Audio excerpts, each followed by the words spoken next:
Polri tegas untuk menjatuhkan hukuman kepada anggotanya yang terbukti melakukan pelanggaran sebagai upaya membenahi institusi melalui mekanisme reward and punishment. Untuk membahas pemecatan ex-direktur Serse Narkoba Polda Metro Jaya Kombes Donald Simanjuntak sebagai buntut kasus pemerasan penonton Festival Musik DWP, kita akan membahasnya bersama dengan Penasihat Kapolri Arianto Sutadi. Pak Sutadi, selamat malam. Selamat malam. Selamat malam. Ya, terima kasih atas waktunya bersama kami, Pak Sutadi. Apakah pemecatan Dir Narkoba dan proses sidang etik terhadap oknum Polri yang melakukan pemerasan di acara DWP ini yang saat ini juga masih berlangsung, apakah sudah cukup membuktikan komitmen Polri untuk melakukan langkah tegas terhadap pelanggar aturan? Ya, ini baru langkah awal ya, bahwa Kapolri betul-betul tegas untuk bersih-bersih Polri. Dari dulu kan sudah dibilang gitu ya, akan dipotong kepalanya lah, potong ekornya atau apa. Ya. Ini saya sangat bersyukur karena apa? Ini kejadian kemarin itu ketika saya ditanya pertama kali, itu waduh ini justru sungguh sangat memalukan dan sangat menghancurkan martabat bangsa dan semua banyak sekali tuh kesalahan yang dilakukan. Dan ini bukan suatu kelalaian ya, kelihatan sekali suatu kesengajaan. Sesuatu yang direncanakan, dilaksanakan bersama-sama, dan itulah akibatnya. Dan mudah-mudahan Polri akan terus ya melakukan tindakan apabila ada anggotanya yang berlaku sangat kurang baik itu ya harus dipotong saja. Jangan dikasih kesempatan untuk terus mencemarkan nama Polri. Gitu. Nah, saya sangat tegas karena apa? Kemarin itu saya pikir hanya dimutasi ya. Berapa orang yang terlibat itu hanya dimutasi. Tapi ternyata kemudian langsung kode etik. Pertama saya menyarankan ini kalau polisi mau baik bersih-bersih, mestinya besok ini langsung di sidang etik dan langsung diputuskan aja di PTDH karena jelas kok itu pelanggarannya itu sudah jelas. Menurut hemat saya itu tidak bisa dipertahankan lagi di lingkungan polisi dan itu sanksinya adalah hanya PTDH. Dan mudah-mudahan ini bisa menjadikan tonggak ya, peringatan bagi para anggota polisi yang lainnya yang saya yakin di sana masih banyak juga yang seperti itu ya. Moralnya sudah kurang baik itu.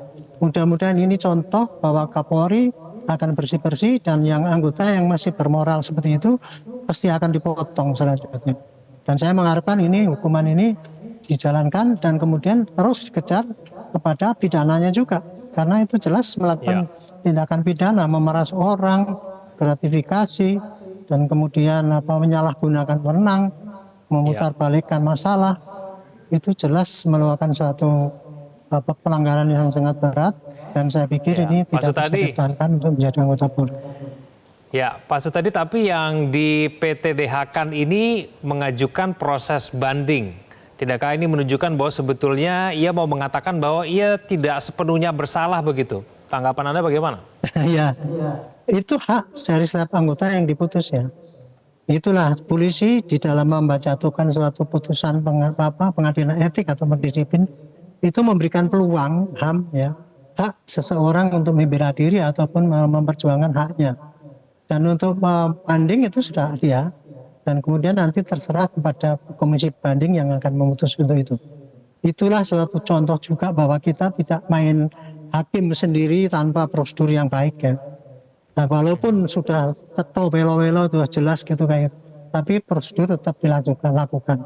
Dan saya sangat bersyukur Kapolri dan jajarannya betul-betul melaksanakan tindakan cepat, transparan, dan ini bisa direspon sama orang-orang yang dirugikan juga. Mudah-mudahan warga Malaysia juga melihat bahwa polisi kita tidak mentolerir tindakan-tindakan seperti itu, sehingga tidak lagi dicap bahwa polisi kita itu memang terkorup di Asia Tenggara. Publik masih banyak juga yang bertanya Pak Sutadi karena mengenai kasus pemerasan ini yang dipertanyakan itu perencanaannya bagaimana, siapa yang menggerakkan, siapa kemudian yang memerintahkan mengenai proses pemerasan ini. Nah ini apakah ini juga penting diungkap kepada publik begitu? Kalau saya pribadi ya itu penting gitu. Biar publik tahulah apa yang terjadi sesungguhnya. Dan biar publik tahu juga bahwa ini dengan tindakan seperti ini maka polisi tidak mentolerir gitu. Tetapi kebiasaan polisi selama ini selalu masih menggunakan model lama. Apabila ada sidang kode etik itu kebanyakan tertutup gitu ya. Mungkin itu hanya untuk supaya tidak terlalu mencemarkan nama polisi. Kalau seandainya anggota itu terlalu parah tindakannya. Tetapi bagi saya di dalam era sekarang ini, di mana medsos itu ingin mengetahui sebetulnya bagaimana kondisi polisi sesungguhnya itu, saya kira kalau menurut hemat saya sih terbuka saja, tidak apa-apa. Kenyataannya begini, karena nanti pun seandainya ini dipersidangkan di sidang pidana itu, nanti akan terbuka itu. Terbuka dan semua orang bisa melihat apa yang terjadi sesungguhnya. Daripada nanti dibuka belakangan masyarakat masih tidak tahu, maka saya pikir polisi kalau memang niatnya baik, ini ditunjukkan kepada masyarakat, ini loh, kita kepada polisi yang model gini kita akan potong, tapi kepada polisi yang berprestasi kita akan kasih kesempatan yang baik itu. Ini saya kira waktu momentum bagus bagi polisi ya, untuk memperbaiki diri atas semua ini rongan daripada tindakan-tindakan yang buruk daripada oknum-oknum yang di lapangan sana, dan kemudian ini disoroti oleh masyarakat. Saya kira ini momentum terbaik untuk polisi untuk berbenah diri. Ya. Pak Sutadi, apakah menurut Anda memang seluruh anggota Polri yang terlibat ini layak untuk PTDH begitu, pemberhentian tidak dengan hormat? Saya tidak bisa mengetahui pasti semua layak ya, karena gini, kan banyak orang itu ya, banyak sekali yang terlibat, pasti ada yang menyuruh, ada yang disuruh, ada yang cuman ikut-ikutan tapi tidak menyadari bahwa itu fatal akibatnya gitu. Jadi hukumannya harus setimpal dengan porsi kesalahan daripada yang terlibat dalam itu. Tidak bisa dipukul rata ya. Tetapi yang jelas kalau menurut hemat saya, pengendali ataupun siapa yang mengarahkan ataupun merencanakan dan mengontrol itu patut tidak diterima lagi menjadi anggota Polri. Karena yang seperti itu ini akan menjadikan anggota lain yang polisi yang lain yang baik menjadi frustrasi ya. Seperti itu kok bahkan masih mempunyai jabatan yang bagus ya.